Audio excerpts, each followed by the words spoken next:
Hello दोस्तों, मैं doctor Yogendra Sahu आज आपको बताने जा रहा हूँ कि हमें एक्सरे किस तरह से पढ़ना चाहिए। मेरे हाथ में एक एक्सरे है। अब मुझे इसमें देखना है कि ये एक्सरे नॉर्मल है या एबनॉर्मल है। तो उसको जानने से पहले मुझे ये जानना आवश्यक है कि नॉर्मल एक्सरे किस तरह का होता है। उसी के बारे में आज समझेंगे यहाँ पर कि क्या क्या चीज़ें हमें देखनी होती हैं एक्सरे में। तो ये चेस्ट एक्सरे है। चेस्ट एक्सरे जब भी हम देखते हैं तो उसमें हमें देखना होता है कि पेशेंट का नाम वही है जिसका हम देखना चाह रहे हैं एक्सरे।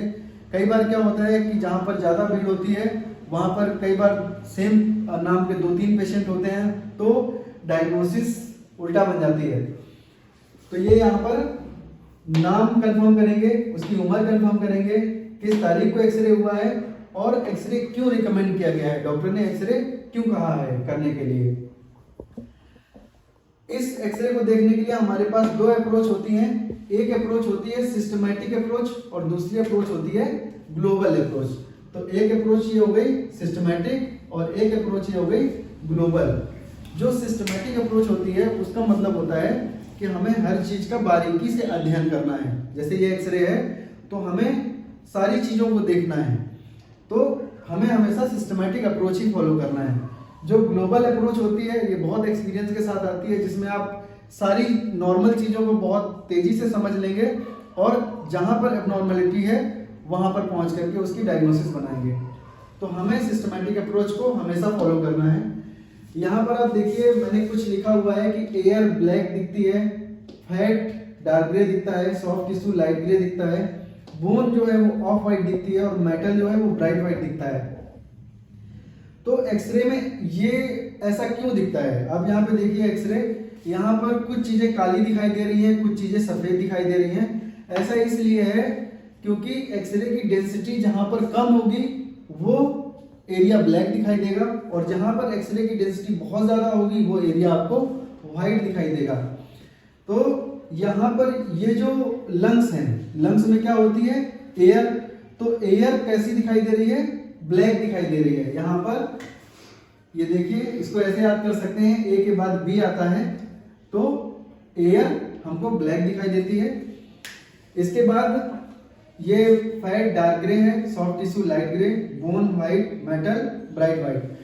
कई बार जैसे फेफड़े में पानी उतर आता है या चोट लगने की वजह से खून भर जाता है फेफड़े में, तो वो भी हमको कैसा दिखाई देता है, व्हाइट दिखाई देता है। और जब हम कंट्रास्ट डालते हैं, जब भी एक्सरे में कंट्रास्ट डाला जाता है, डाई डाली जाती है, तो वो भी हमको व्हाइट दिखाई देती है, वो थोड़ी ज्यादा व्हाइट होती है। अब यहाँ पर दो पॉइंट्स हैं एक्सरे को पढ़ने के लिए, एक पॉइंट है टेक्निकल पॉइंट्स, दूसरा है एनाटॉमिकल पॉइंट्स। टेक्निकल पॉइंट्स का मतलब है कि एक्सरे आपका सही से हुआ है या नहीं, प्रॉपर एक्सरे टेक्नीशियन को जैसे एक्सरे करना चाहिए उसने एक्सरे सही से किया है कि नहीं। एनाटॉमिकल पॉइंट्स का मतलब है कि ये जो हमको एनाटॉमी दिख रही है इसमें हमको किन किन चीजों का ध्यान रखना है और उनको कैसे देखना है। तो टेक्निकल पॉइंट्स में आपका यहाँ पर देखिए लिखा हुआ है कि साइट डिटर्मिनेशन। साइट डिटर्मिनेशन का मतलब होता है कि हमें एक्सरे देख के पहचानना है कि ये किस तरफ का एक्सरे है। तो उसके लिए यहाँ पर पोजीशन मार्कर होता है। हमेशा जब भी आप एक्सरे देखेंगे तो उसमें यहाँ पर आर लिखा होगा, तो इसका मतलब होता है कि इधर का जो हिस्सा है वो राइट है और इधर का हिस्सा जो है वो लेफ्ट है। जैसे कि आपको एक एक्सरे दिखाता हूं मैं, इस एक्सरे में देखिए आप, यहाँ पर देखिए आर लिखा हुआ है, तो इसका मतलब ये पेशेंट का राइट है और ये पेशेंट का लेफ्ट है, यहाँ पर कोई एबनॉर्मलिटी है पेशेंट को। तो इस तरह से ये पोजीशन मार्कर होना बहुत आवश्यक है। वैसे अगर पोजीशन मार्कर नहीं दे रखा फिर हमें पहचानना है और पेशेंट बिल्कुल नॉर्मल है, मतलब उसमें दिल उल्टा नहीं है, जो कि बहुत रेयर होता है, तो मैक्सिमम टाइम में आप कैसे डिटरमाइन करेंगे, ये यहाँ पर एओर्टा इस तरह से घूमता है तो ये एओर्टिक नॉब या एओर्टिक नकल बनाता है। इसके बाद ये हार्ट का एपेक्स कहलाता है। आप देखिए ये वाला जो हिस्सा है ये एपेक्स कहलाता है और आमाशय में जो गैस होती है, ये तीन चीजें आपको पेशेंट के लेफ्ट में आएंगी। तो इसका मतलब ये पेशेंट का लेफ्ट है और ये पेशेंट का राइट है। अब एक्सरे प्लेन है या कंट्रास्ट है, तो हमारा एक्सरे प्लेन है क्योंकि इसमें कोई भी डाई नहीं डाली गई है। अब इसके बाद इसमें व्यू कौन सा है, तो व्यू का मतलब होता है कि उसमें रेस किधर से डाली गई है पेशेंट में, अगर आगे से रेस डाली जा रही है, पीछे की तरफ जा रही है, तो बोलेंगे एंटीरियर टू पोस्टीरियर व्यू। अगर पीछे से रेस डाली जा रही है और रेस आगे की तरफ आ रही है, तो बोलेंगे posterior to anterior view. Side से डाली जा रही है तो लेटरल व्यू। तो इस तरह से उसको देखते हैं। जो सबसे स्टैंडर्ड व्यू है वो हमारा पीए व्यू है, क्योंकि उसमें हमें सारी चीजें जो हम देखना चाहते हैं, उसमें लंग फील्ड बहुत क्लियर दिखाई देती है। हमें जो लंग्स में हम पैथोलॉजी डिटेक्ट करना चाहते हैं तो उसको आसानी से कर सकते हैं पीए व्यू में। तो पीए व्यू हमारा स्टैंडर्ड व्यू है। रोटेशन तो नहीं है पेशेंट का। रोटेशन का मतलब होता है कि जैसे पेशेंट का जब एक्सरे ले रहे होते हैं तो पेशेंट कहीं घूम तो नहीं गया। अगर पेशेंट घूम गया तो ये स्ट्रक्चर छोटे या बड़े दिखाई दे सकते हैं, जिसकी वजह से डायग्नोसिस बनाने में दिक्कत आ सकती है। प्रॉपर एक्सपोजर है या नहीं है, पेनिट्रेशन उसका प्रॉपर है या नहीं, इसको देखना होता है। इंस्पिरेटरी फेज में हुआ है या एक्सपिरेटरी फेज में हुआ है, मतलब गहरी सांस लेने को बोला जाता है तो एक्सरे आप देखिए लंग फैल जाता है, फेफड़ा जो है वो नीचे तक फैल जाता है, तो आसानी से चीजें दिख जाती हैं। अगर यही सांस छोड़ करके अगर लिया जाए एक्सरे एक्सपिरेटरी फेज में तो ये छोटा हो जाएगा और चीजों को सही से देखने में दिक्कत आएगी। इसके बाद एनाटॉमिकल पॉइंट्स है। एनाटॉमिकल पॉइंट्स में कौन कौन सी चीजें आसानी से दिखती हैं और कौन चीजें हमें कम दिखती हैं या नहीं दिखती हैं। तो जो क्लियरली विजिबल चीजें हैं उनमें ट्रैकिया है। आप देखिए यहाँ पर ध्यान से देखेंगे तो ये बीच में जो आपको काला काला दिख रहा है ये ट्रैकिया होता है। ये ट्रैकिया नॉर्मली बिल्कुल बीचों बीच होता है या तो थोड़ा सा राइट की तरफ होता है, क्योंकि यहाँ पर जब एओर्टा टर्न करता है तो इसको इधर थोड़ा सा डिस्प्लेस कर देता है, तो या तो मिड लाइन होगा या थोड़ा सा राइट की तरफ होगा। हार्ट आपका यहाँ पे देखिए ये बीच में जो शैडो दिख रही है ये आपका हार्ट है। एओर्टिक नकल या इसी को एओर्टिक नॉब बोलते हैं। ये एओर्टा का जो यहाँ पे घूमता है इसको हम बोलते हैं एओर्टिक नॉब या एओर्टिक नकल। डायफ्राम, ये राइट साइड का डायफ्राम है हेमी डायफ्राम, और ये लेफ्ट साइड का हेमी डायफ्राम है, तो ये डायफ्राम है। गैस्ट्रिक बबल, आमाशय में जो गैस होती है, ये देखिए यहाँ पर जो ये गोल गोल दिख रही है काली वाली, तो ये गैस्ट्रिक बबल है। लंग और हाइला, ये राइट साइड का लंग है और ये लेफ्ट साइड का लंग है। अब हाइला जहां पर आपका ट्रैकिया आकर के बाइफर्केट होता है, राइट में और लेफ्ट में, प्राइमरी ब्रोंकस में जब बाइफर्केट होता है और साथ में इसके पल्मोनरी वेसल्स, लिम्फेटिक वेसल्स जाती हैं, तो उस एरिया को हम लोग हाइला बोलते हैं। तो ये यहाँ पर आपको देखिए जो यहाँ पर ये आपको व्हाइट व्हाइट दिखाई दे रहा है, ये आपको ये राइट हाइला है और ये लेफ्ट हाइला है।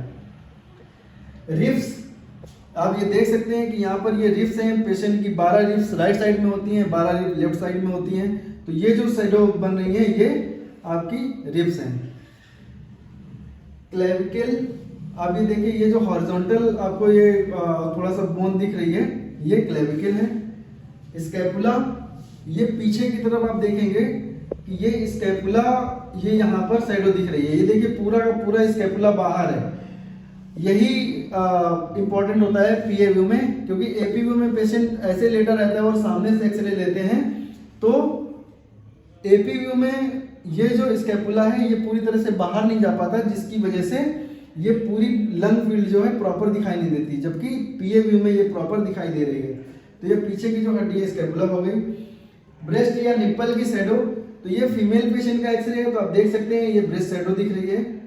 अब कौन कौन सी चीजें नहीं दिखाई देती या कम दिखाई देती हैं, तो उनमें से एक ईसोफेगस है, जो खाने वाली नली, फूड पाइप बोलते हैं जिसको, तो ये यहाँ पर हम लोग को नहीं दिखाई देगी। स्टर्नम, चूंकि ये स्टर्नम आगे होता है हमारा, ये स्टर्नम है और पीछे की तरफ वर्टिब्रा है और रिब इस तरह से आती हैं, कवर करती हैं, तो स्टर्नम में हमें नहीं दिखाई देता। स्पाइन हम लोग को दिखाई देती है। आप ध्यान से देखिए, ये देखिए स्पाइन, ये स्पाइनस प्रोसेस ये दिखाई दे रहे हैं और ये स्पाइन है, तो इस तरह से दिखाई देती है। एपी व्यू में थोड़ा ज्यादा अच्छी दिखाई देती है स्पाइन। प्ल्यूरा, जो लंग्स की कवरिंग होती है, जो लंग्स की कवरिंग होती है उसको हम प्ल्यूरा बोलते हैं, वो भी हमें नहीं दिखाई देती। एओर्टा में हमें एओर्टिक नॉब तो दिखाई देता है जहां से एओर्टा घूम रहा है, लेकिन जहां से एओर्टा चढ़ता है जिसे हम असेंडिंग एओर्टा बोलते हैं, और जहां से नीचे आता है जिसे हम डिसेंडिंग एओर्टा बोलते हैं, वो नहीं दिखाई देता है। फिशर का मतलब होता है कि जैसे सपोज करिए राइट साइड में जो लंग होता है वो 3 लोब का होता है और जो लेफ्ट साइड में होता है वो 2 लोब का होता है, तो इन लोब को डिवाइड करता है फिशर, वो फिशर भी हमको एक्सरे में दिखाई नहीं देता है। कुछ एक्स्ट्रा चीजें होती हैं जो हमको एक्सरे में देखनी होती हैं, जैसे बालों का सपोज करिए कोई महिला है और उसके बालों का गुच्छा है और यहाँ पर अगर सपोज करिए इस तरफ या इस तरफ है और एक्सरे लेने में वो बालों का गुच्छा ऑब्स्क्योर्ड कर रहा है, तो आपको ऐसा लगेगा जैसे ये एरिया में टीबी है, जबकि ऐसा नहीं होता।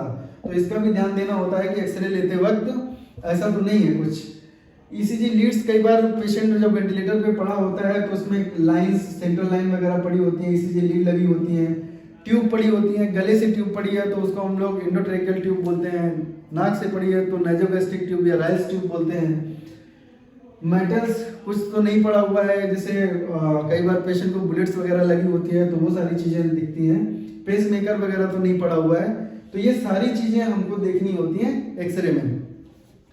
तो ये आज के वीडियो में मैंने आपको बताया कि हमें क्या क्या चीजें देखनी चाहिए।